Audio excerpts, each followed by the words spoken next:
Acara selanjutnya, orasi ilmiah dengan tema Sarjana Studi Islam, Wisuda untuk apa?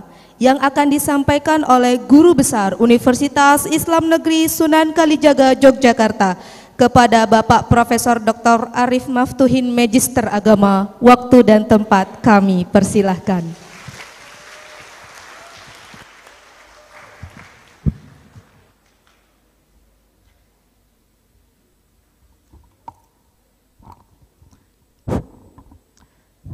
Assalamualaikum warahmatullahi wabarakatuh.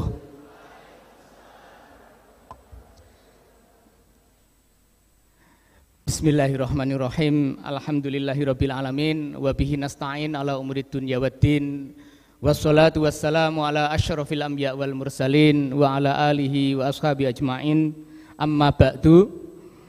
Yang kami hormati Bapak Profesor Dr. Maftuhin, mungkin yang saya wakili karena beliau kan tidak ada, karena namanya sama, jadi mungkin saya bisa mewakili beliau. Nyun sewu nggak ada nih dari rektorat nggih. Oh, Pak Kabiro nggih, Pak WR nggak ada yang datang, jadi mungkin saya mewakili Pak Maftuhin, mohon izin Pak.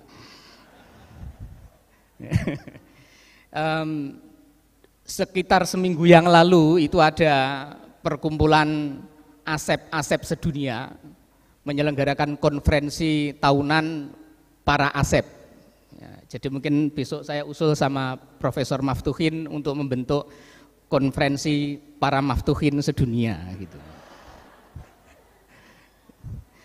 Tapi bedanya dengan Asep itu, kalau nama Maftuhin itu sebenarnya nama yang langka. Silakan di Google gitu. Kira-kira 5 tahun yang lalu kalau Anda Google nama Maftuhin itu, mungkin hanya nama saya yang muncul. Tanpa mengurangi rasa hormat saya kepada Pak Rektor ya. Mungkin karena pekerjaannya saya memang dari dulu itu bikin blog, nulis di media sosial, nulis di media massa gitu, sehingga lebih mudah terdeteksi oleh Google. Nah hari ini kalau di Google itu mungkin nggak lebih dari 10 orang yang namanya Maftuhin itu. Jadi tidak banyak, kalau bikin asosiasi nanti ketuanya Pak Rektor, saya wakilnya, terus anggotanya 1 orang mungkin gitu ya. Enggak seru.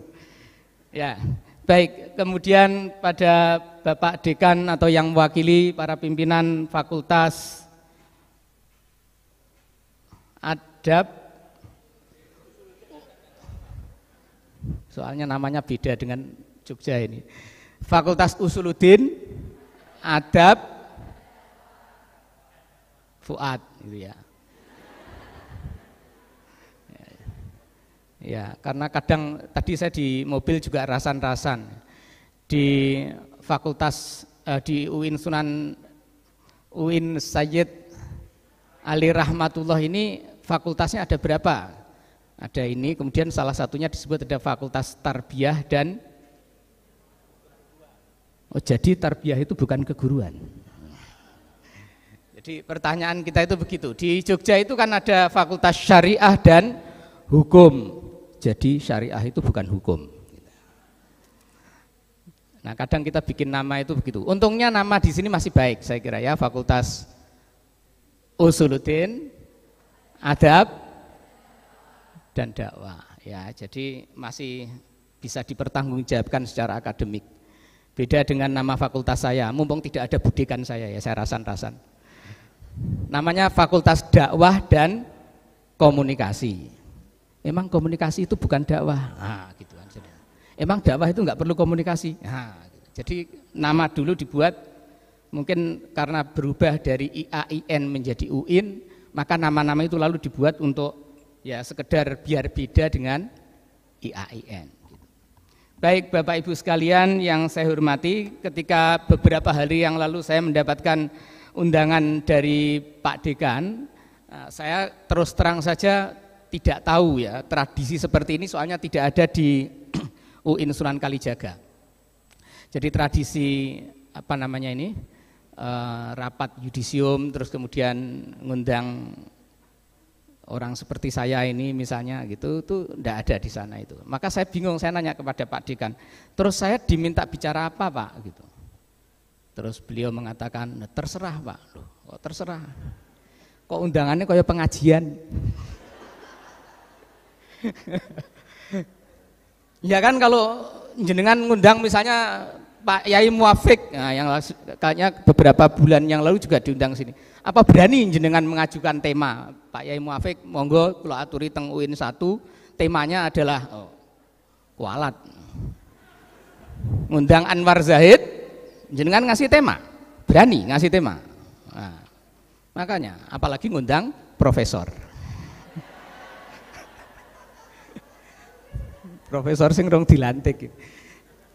Ya, jadi saya nawarkan tema terus kemudian begini, gimana kalau temanya adalah mana Bu Nurul tadi katanya mau menawir, aku tiwas ranggo contekan loh Bu. Piye toh? Nah, meh mulai aku nek ra sida ditampil. Saya menawarkan tema ini kepada Pak Dekan. Kira-kira kalau temanya seperti ini boleh enggak gitu? Wah mantap Pak gitu kan. Mantep lho, pada ke promosi kecap. Jadi saya enggak tahu tradisinya di sini ya. Tadi apalagi disebutkan oleh Bapak Wakil Dekan tadi ini orasi akademik. Orasi akademik tadi. Orasi ilmiah apa meneh gitu kan? Padahal undangannya undangan pengajian. Jadi kan saya harus menyesuaikan begitu ya, apa yang harus saya sampaikan. Nah kurang lebih karena teman-teman sekalian hari ini mau diwisuda, yang katanya tadi kata lulusan terbaik sudah menunggu lama sekali gitu. Gek suwene sepiro lho mas. Lemu kuliah pirang tahun mas? Lagi 4 tahun lho. Rumangsa suwe ya. Tak ceritai kenapa 4 tahunmu itu nggak ada artinya dibanding kuliahku. Loh tenan itu 4 tahun ini lagi alah bayi dong so melaku. Saya dulu belum, jangan diganti dulu ya. Saya dulu itu rumah saya gambar, ada yang dari Wonodadi ngacung orang cah Wonodadi. Padahal rumah saku cah Wonodadi kuliahnya mek neng Tulungagung wae lho. Enggak ada, dari Wonodadi enggak ada. Isin. Jan ngisin-ngisini, ngaku Wonodadi wae ra wani. Tawangrejo, Mbon Agung. Ah ya, dah. Dulu saya itu sekolahnya di MI Darul Huda, Kulon Wetan Pasar. Tetapi sebenarnya untuk sampai saya sekolah itu perjuangan orang tua saya luar biasa. Kenapa? Karena saya tidak mau sekolah. Jadi saya pernah di awal-awal itu saya sekolahnya madrasah diniyah, nek dhisik ngarani sekolah sore ya Pak. Jadi sebelum saya sekolah formal itu saya sempat malah sekolah sore. Nah karena sekolah sore itu menurut saya tidak menarik gitu. Sekolah kok mek kon hafalan. Terus akhirnya saya memutuskan untuk tidak usah sekolah saja gitu. Kenapa? Ya terus terang saya belajar menulis itu tidak dari sekolah. Saya belajar menulis dari bapak saya. Belajar membaca dari bapak saya, belajar ngaji dari bapak saya. Terus sekolah nggo apa gitu kan. Bapakku guru kan gitu. Jadi saya memutuskan untuk tidak sekolah. Tapi kan bapakku izin, mosok bapaknya guru anaknya ra sekolah gitu kan. Nah, akhirnya kemudian perjuangan beliau berdua itu adalah mengucilkan saya selama 7 hari, 7 malam. Ora dikapak-kapake, bayangke cah umur 6 tahun, ora didusi, ora didulang, ora dikapak-kapak sampai lepek lepes ora rupa menungso kae dijarke. Pokoknya nek ora sekolah, kowe ora diopeni. Nah, akhirnya saya yang menyerah. Hari ke-7 saya bilang, "Nggih Bu, ora basa ding. Ya wis Bu, aku sesuk sekolah." Nah, kemudian saya sekolah dan sejak saat itu saya tidak pernah berhenti sekolah. 4 tahun loh, rumangsa suwe. Jadi dari umur 6 tahun itu sampai umur saya terakhir sekolah bulan Desember 2022 kemarin terakhir saya sekolah itu. berapa tahun itu, dan itu terus menerus gitu ya. Sekolahku itu macam-macam ya, sekolah formal ada, S2 itu 2, saya juga punya diploma di Takhil Mu'alimin dari Lipia Jakarta, sekolah-sekolah yang bersertifikat kira-kira 2 bulan 3 bulan begitu juga punya gitu ya. Jadi sekolah terus sampai saya tadi pagi jujuk sini dari stasiun, saya ditanya, Pak nginep di hotel mana? Di hotel orang tua saya minta disuruh nganter pulang ke rumah. Jadi ibuku wong penggaweannya sekolah wae gitu kan, sampai dirasani begitu. Jadi 4 tahun itu sidik Mas. Nah karena itu hari ini saya mau cerita, wisuda untuk apa kalau begitu? 4 tahun wae. Slide kedua. Nah. Sengaja digawe abang ben melek. Ya. Iki nek difoto aku ya apik lho, biasanya nek mburiun abang. Fotogenik. Jadi 2 hal yang harus diingat. Nomor 1, Anda hari ini wisuda, Anda bersyukur hukumnya wajib. Alhamdulillah tadi sambutannya ada syukurnya. Tadi udah tak rungokke ngawas nek ora ono syukurnya, tak entekke engko aku pidato gitu. Untung ono syukure. Nomor 1 bersyukur, karena bagaimanapun kesempatan kuliah itu tidak dimiliki oleh semua laki-laki. Buktinya hanya sedikit laki-laki yang di ruangan ini bisa sampai wisuda. Perempuannya lebih banyak, jadi sekarang itu harus hati-hati jadi laki-laki itu.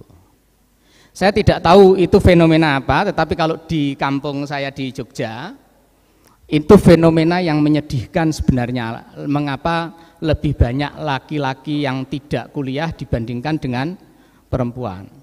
Jadi umumnya pandangannya berangkat dari berpikir praktis. Kalau laki-laki itu lulus SMA dan bekerja, misalnya jadi tukang, itu mereka sudah dapat penghasilan yang cukup. Misalnya kalau tukang itu bisa 120 sampai 130 ribu per hari. Itu lebih besar daripada gaji pokok dosen asisten ahli. Yang belum sertifikasi, tak tambahi sisan. Iya kan? Nah sementara perempuan itu kalau lulus SMA dan bekerja, pasar tenaga kerjanya cuma jadi penunggu konter HP, gajinya piro. Nah daripada jadi konter HP, mending kemudian kuliah. Nah itu masalah nanti ya, monggo dipikirkan sendiri. Setelah ini mbak-mbak harus siap kalau punya suami yang tidak kuliah ya. Lego-legowo mawon kalau suaminya pendidikannya lebih rendah. Sing penting kan duitnya oke. Ngerti ya, paling yang tok pikir mung kuwi to. Kon milih mesti milih sing sugih. Nah, jadi tasyakur wajib ya, karena sebenarnya kesempatan kuliah itu kesempatan yang tidak bisa dimiliki oleh semua orang.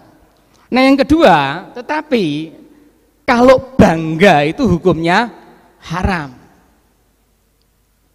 Kenapa? Ya karena baru S1 loh Mas. Mau S1 bangga untuk bangga kayak apa? Jumlah sarjana S1 itu jumlahnya sangat banyak.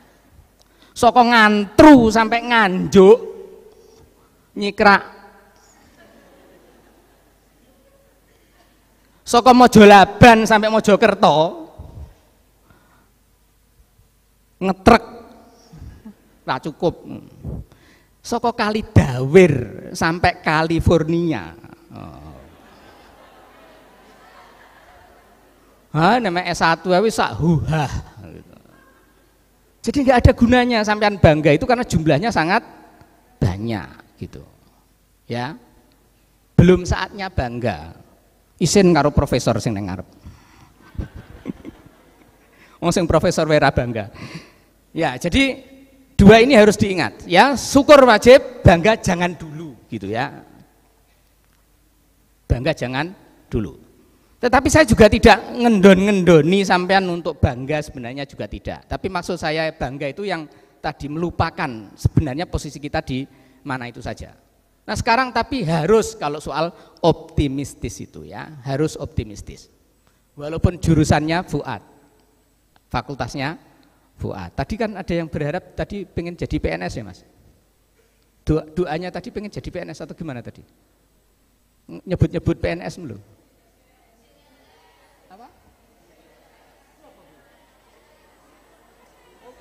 Krungu ku PNS ngono kuwi. Apa itu, Mbak? Oh, jalur Munjungan. Ya, Munjungan Pacitan urung dadi tapi JLS-nya ya. Ya, jadi bisa di slide kedua. Ini siapa ini? Ibu ini? Oh, ya. Siapa? Siapa dia? Kok ngerti? Oh iya, tak kira mergo wong NU terus ngerti ngono. Pemene mergo PKB gitu ya. Politik ya nggak boleh ya. Ya. Ini kalau kita baca kan selalu seperti itu ya. Sepertinya dunia ini tidak ramah lagi bagi sarjana gitu ya. Nah tapi saya ingin ngajak jenengan positif thinking bahwa orang-orang di studi Islam seperti kita ini, tadi ada ilmu tafsir, ilmu hadis, psikologi, sejarah, ada nggak sejarah, apalagi sosiologi, ada yang belum disebut, apalagi yang belum disebut, serasa disebut ora penting. Ya penting lah penting. Tadi lulusan terbaiknya prodi apa tadi? Apalagi nggak usah disebut. Perpustakaan itu kan, ya kebetulan saya ngajar S2 perpustakaan di Universitas Kalijaga itu. Saya bilang kepada mahasiswa saya, sampean tuh ngapain S2 perpustakaan gitu. Profesi yang mau mati.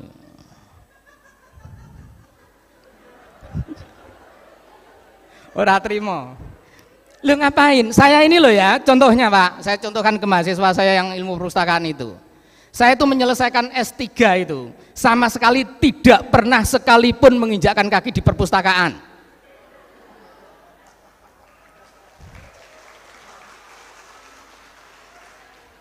Ojo melu-melu tapi ya. Ya saya jujur saja begitu, profesi ini akan mati, salah satu profesi yang mungkin tidak dibutuhkan di masa depan. Neng ojo pesimis loh, kita ngomongin ini dalam rangka anu loh ya, nanti kan twistnya yang penting kan gitu. Nah jadi saya bilang ke mahasiswa saya itu bahwa perpustakaan itu kalau tidak memahami tantangan, ya akan ditinggalkan, kan gitu. Kenapa saya bisa menyelesaikan disertasi tanpa menginjakkan kaki sama sekali di perpustakaan? Ya karena perpustakaan online itu lebih menyediakan referensi yang saya butuhkan daripada saya ke perpustakaan gitu loh. Jadi saya mending mentelengi komputer gitu, golek download ilegal itu. Ada buku ilegal, jurnal ilegal. Terus pokoknya nanti kalau di akhirat saya tanggung jawab lah pokoknya begitu ya. Wong pancen regane ya larang-larang kan kalau beli gitu kan. Tapi itu terpenuhi gitu. Kebutuhan data perpustakaan itu di perpustakaan online. Jadi ngapain ke perpustakaan? Ngapain punya gedung perpustakaan besar-besar itu ya? Kalau tidak bisa mengikuti perkembangan zaman. Tetapi nanti saya cerita bahwa itu masih diperlukan ya. Jawabannya nanti tapi. Nanti malam. Neng alun-alun Tulungagung. Slide berikutnya, Mbak.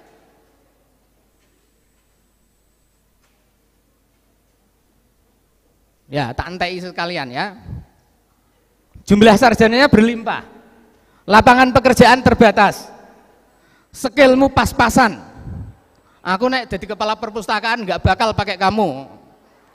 Lagi wewi sudah jaluk gaji tinggi misalnya. Pengalaman nol. Pengalamannya cuma PPL. Ngaku. Nah iya makanya gitu kok pengen dapat pekerjaan dengan gaji tinggi. Apalagi cuma lulusan. Jangan tersinggung loh ya, saya ini cuma lulusan fakultas syariah loh ya. Dulu namanya fakultas syariah, cuma lulusan fakultas syariah saja bisa begini gitu loh maksudnya gitu. Apa meneh lulusan fakultasnya Usuluddin.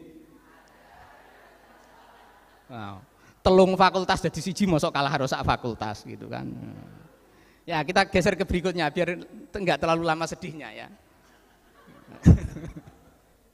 Aku terus do metu ninggal ke ruangan kan ya repot, aku rasi do dibayar aku. Aduh kok Jakarta ya. Ya jadi dunia itu sekarang sebenarnya dan sesungguhnya itu dilanda oleh keadaan yang tidak pernah kita duga sebelumnya. Bahwa kita itu sekarang terhubung dengan sangat erat dan cepat. Apa yang terjadi di belahan dunia sebelah sana itu bisa secara langsung kita saksikan. Maka daripada itu, salah secara bahasa Indonesia dikoreksi, maka dari itu yang betul. Editor jurnal soalnya. Berbagai bahasa, kultur, pendidikan, ekonomi, agama, dan budaya itu terus kemudian saling kontak. Manusia itu belum pernah terbenturkan sedahsyat sekarang ini gitu. Sekarang itu kalau kamu buka TikTok misalnya gitu, itu kan kadang muncul video orang Thailand yang ngomongnya cincau ti diat ya surapu, sembuh sing diomongne apa? Lagu Jawa dinyanyikan oleh teman-teman dari Jogja asli Boyolali itu yang apa? Kemudian viral dan sampai grup K-pop Korea melu joget ke jenis apa? Mendung tanpa udan iki lho Mas. Mendung tanpa udan ya.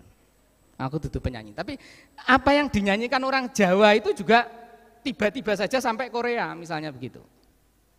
Jadi kita belum pernah mengalami seperti itu, sedahsyat itu kontak antar bangsa, antar manusia, antar bahasa itu. Sehingga tantangannya ke depan itu sebenarnya tantangan kemanusiaan itu menjadi lebih tinggi gitu. Dan kebutuhan akan orang-orang yang memahami manusia lah ya, itu juga sebenarnya meningkat. Betul bahwa dunia mungkin akan dikendalikan oleh teknologi gitu. Nah, tetapi kebutuhan terhadap orang yang memahami manusia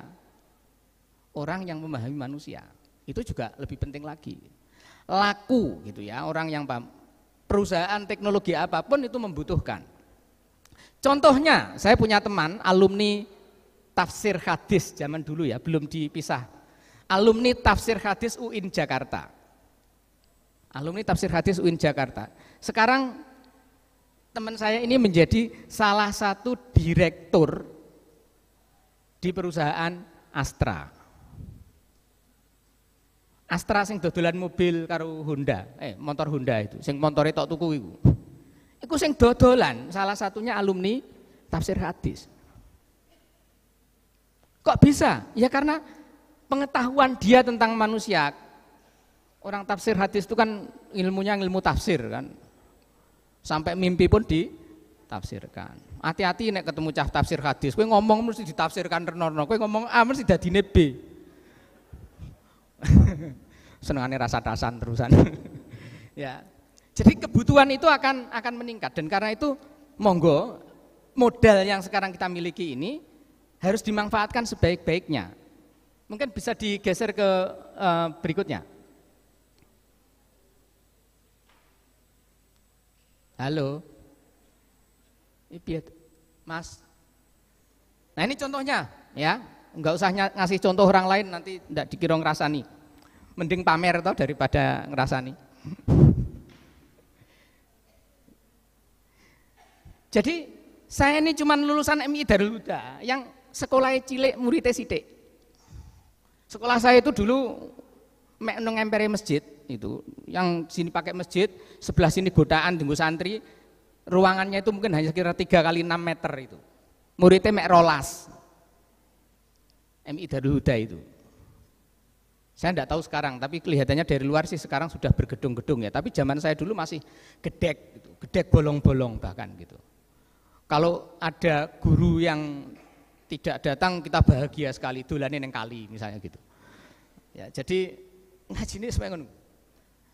Belajarnya dari madrasah ke madrasah. Saya ini orang madrasah. Berhutang sepenuhnya kepada Kementerian Agama. Mulai soko TK Al-Hidayah, Madrasah Ibtidaiyah, Madrasah Sanawiyah, Madrasah Aliyah, terus Al-Jami'ah. Kan IAIN dulu namanya adalah Al-Jami'ah. Jadi alumni full Kementerian Agama saya ini. Tetapi waktu saya melamar untuk kuliah S2 di Amerika itu, gitu, buktinya ya laku. Gitu. Fakta bahwa madrasah ki ya laku. Gitu. Nah yang terakhir itu bahkan saya baru saja pulang selama 1 tahun, sekolah saya terakhir di Israel. Sekolah saya terakhir di Israel, jangan kenceng-kenceng. Kono sing nggo gendera Palestina ning jaba terus demonstrasi. Ya, jadi saya sekolah terakhir di Israel. Laku loh Mas. Kenapa? Karena dulu saya itu ngaji saya jurumiyah, sulam safinah, tapi ilmunya ternyata laku kalau di tingkat global itu. Jadi ada lowongan pekerjaan di Israel itu untuk postdoc itu penelitian tentang manuskrip Nusantara. Penelitian tentang manuskrip Nusantara, ini biasanya orang Usuluddin suka begini ya Mbak Salamah. Jadi lowongan itu dibuka untuk orang yang mau penelitian tentang manuskrip naskah Nusantara. Saya memberanikan diri melamar. Apakah yang saya pamerkan adalah penelitian saya tentang manuskrip? Bukan, saya bukan ahli manuskrip. Apakah yang saya pamerkan saya alumni tafsir hadis? Enggak. Yang saya tulis di lamaran itu adalah, Ibu penelitiannya kan tentang makna gandul. Kebetulan salah satu manuskrip yang diteliti itu adalah makna gandul itu, yang utawi iki alhamdulillah utawi iki iku kabeh puji itu ya. Nah karena beliau itu concernnya di situ, saya bilang ke beliau, saya ini natif. Jadi yang saya jual itu, saya ini native speaker, karena sejak MI saya belajar sulam safinah. Kitab pertama yang kita pelajari itu nganggo makna gandul. Jadi kalau jenengan tanya track record penelitian sebelumnya, nggak ada. Saya punya studi manuskrip sebelumnya, tidak ada. Gitu. Tetapi saya adalah native-nya. Udah gitu aja. Begitu sampai sana ya saya berbicara dalam konteks sebagai native. Saya cerita pengalaman saya ngaji sulam safinah waktu di MI itu. Ngono ki suwenenge Masya Allah. Oh ternyata begitu. Kenapa ya? Karena perspektif kita itu tidak pernah mereka ketahui, tidak bisa dibaca di penelitian. Dan pengalaman orang pesantren yang kaya raya itu tidak pernah ditulis oleh para santri. Jadi tradisimu itu kaya, pengetahuanmu itu luas, ning kanggone mung dinggo pengajian, tidak untuk pengkajian. Padahal kalau dijual ternyata laku. Nah kenapa orang Israel kok sampai belajar yang seperti itu? Ya karena tadi dunia itu kompleks, mereka perlu memahami perbedaan bahasa, perbedaan budaya, agama itu gitu. Mereka sadar itu dan karena itu ya laku gitu. Nah setelah saya pulang dan menjelang saya pulang, ngambil murid satu lagi dari jurusan tafsir hadis Yogyakarta. Jadi sekarang ada pengganti saya itu yang ngambil S3 di Israel, itu alumni jurusan tafsir hadis UIN Sunan Kalijaga. Nah, jadi alumni tafsir hadis UIN Sunan Kalijaga melanjutkan S3 di Israel. Beasiswa penuh gitu ya. Tidak usah njaluk wong tua gitu, ora kaya kowe. Oke, digeser lagi. Nah, jadi begini, saya mau merefleksi saja bahwa ketika saya diwisuda 25 tahun yang lalu, itu yang ingin saya katakan gitu ya, bahwa hari ini 4 tahunmu itu belum apa-apa dan jangan pernah bilang itu sudah lama gitu. Anda baru saja wisuda Dan perjalanan Anda masih sangat jauh. Saya masih, setelah wisuda itu saya masih 25 tahun berikutnya saya masih sekolah dari satu tempat ke tempat lain. Sekolah gitu kan. Jadi tidak ada kata terlambatnya itu.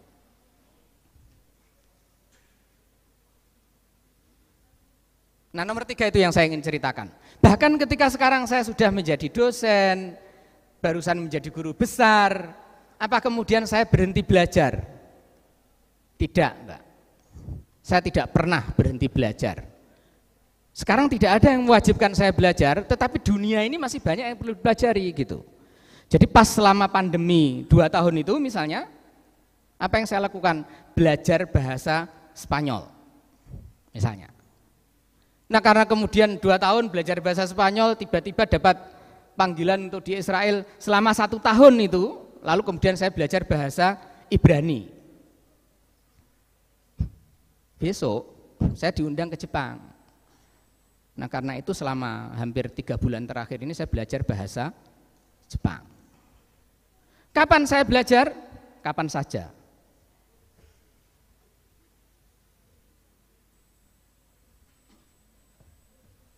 Contoh, saya kemana saja sekarang bawa buku ini. Sampai neng kono nggowo. Karena begitu ada kesempatan nganggur gitu ya, yang saya lakukan adalah apa? Ya praktek, Mbak. Ini misalnya saya berhari-hari ini belajar bahasa Jepang. Nah, karena Jepang itu karakternya berbeda dengan kita. Tantangan pertama tentu belajar ya karakternya gitu. 2 bulan ngapalin karakter katakana, hiragana, belum nanti kanjinya gitu. Orang ngerti apa-apa, pokoknya 2 bulan itu ya hanya belajar nulis saja gitu. Sampai kemudian merasa lancar, lalu kemudian belajar bahasanya, setiap hari mempraktekkan gitu. Untuk apa coba? Untuk apa coba? Yang kamu capai hari ini dibandingkan saya kira-kira? Ya?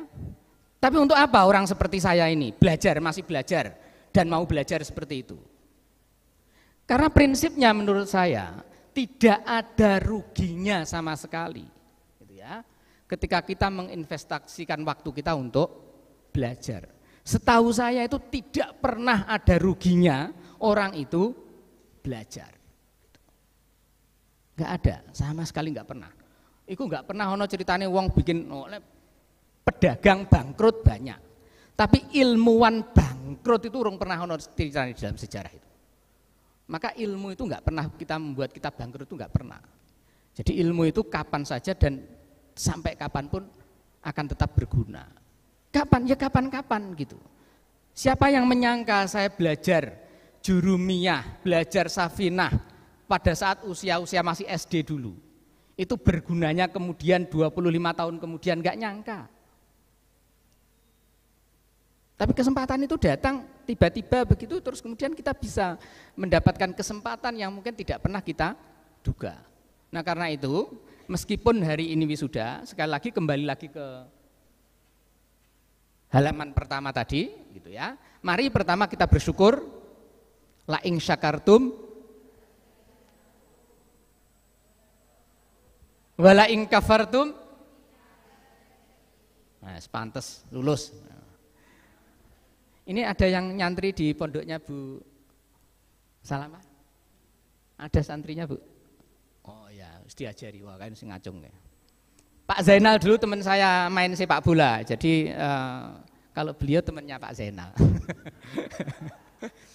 Jadi dulu waktu di Aliyah kita musuhan gitu, karena beda kamar, beda kelas gitu ya. Setiap Sabtu itu gelut penggaweane. Nah, ada Pak Komarul Huda juga di sini.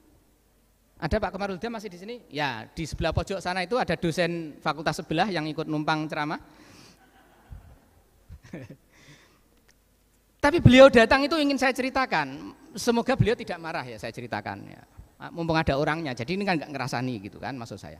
Hari ini tadi diumumkan pada saat wisuda itu, wisudawan terbaik. Berapa orang tadi yang dinyatakan terbaik tadi ya? Ya. IPK-nya berapa? 3,9 ya. Ini untuk yang 3 orang disebut ini, dan saudara-saudaranya mungkin tutup telinga dulu. Karena saya mau ngomong kepada mereka yang IPK-nya di bawah. Bisa enggak? Tutup telinga dulu rasa ngrungokke. Kowe ora penting saiki. Sing penting sing IP-ne 3 dan sekitarnya. Nggak khawatir saya begini, wah hari ini saya tidak menjadi wisudawan terbaik. Hari ini IPK saya tidak 3,9. Ojo khawatir. Kowe koncone akeh. Ya. Kancamu luwih akeh timbangane yang sing terbaik ditutup kupingnya, engko ndak dikira aku anu ya. Bahkan di antara temenmu itu sekarang ada yang jadi dosen di sini. Nah, itu orangnya itu, IPK-nya mbuh piro ke zaman mahasiswa itu. Itu teman saya waktu kuliah dulu, Pak Komarul Huda itu. Nah, kami ini termasuk wisudawan yang tidak bangga dengan IPK-nya gitu. Piro Pak Komar IPK-mu? Nah, 3,3 sudah jadi dosen. Saya 3,4. Nah, sak ndure sithik. Tapi selisih 0,1 itu bedanya ya. Sekarang saya sudah jadi profesor, beliau belum. Coba dia IPK-nya 3,4, mungkin sudah jadi profesor juga itu ya. Apalagi kalau 3,9. Wah, semoga semuanya baik yang IPK-nya 3, sekian atau yang 0,39 sama-sama sukses. Karena tidak penting sesungguhnya IPK itu pada akhirnya. Yang paling penting itu bejo. Yakin itu. Jadi saya dan Pak Komar itu dulu waktu di Alia, teman saya Alia juga, dia teman saya sekamar. Istilah kami itu teman sekasur, sedapur, sesumur. Aku Ramairan loh, dikira Mairilan. Kami ini dulu waktu Alia itu juga orang-orang yang rankingnya itu memalukan gitu. Karena dari 40 orang itu kita ya sekitar 20-an gitulah gitu. Ranking Pak Komar itu mungkin malah pernah 30 barang kayak malah. Pokoknya nek ndelok masa lalu nih kayak besok ora kena dibanggake ngono. Tapi sekarang ya begitulah. Jadi ya sekarang sudah dokter ya Pak Komar itu. Ya kemarin kalau sudah dokter bisa jadi dekan, karena belum jadi dokter katanya nggak jadi dekan gitu. Ya jadi yang hari ini IPK-nya tidak 3,5, tidak 3,9, tapi sekitar 3, jangan khawatir. Ya, jangan khawatir. Koncomu, oke. Nasibmu ditentukan oleh bejo. Dan bejo itu tak kandani, Nduk. Bejo itu bukan karena minum antangin. Minum tolak angin. Orang pinter juga bukan karena minum tolak angin gitu ya. Tetapi bejo itu ya sebenarnya itu bahasa yang mengkhawatirkan. Karena sebenarnya bejo itu kuncinya ada di rumahmu. Doa ibumu. Orang boleh mengatakan bejo ini, bejo itu, bejo ini, tetapi sebenarnya di balik bejo itu hanya ada satu sebenarnya. Doa ibumu. Wis apa wae keinginanmu, cita-citamu gitu. Kalau ibumu tidak merestui, bejo ora bakal ngampiri. Soalnya bejo kuwi utusane ibumu. Gitu saja saya kira. Mohon maaf bila ada kekurangan. Billahi taufik wal hidayah. Assalamualaikum warahmatullahi wabarakatuh.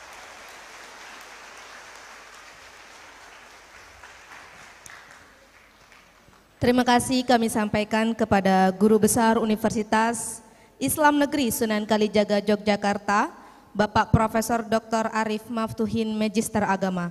Dan sebelum memasuki acara selanjutnya, dipersilakan untuk narasumber, Bapak Ibu dosen dan tamu undangan untuk melakukan sesi foto bersama.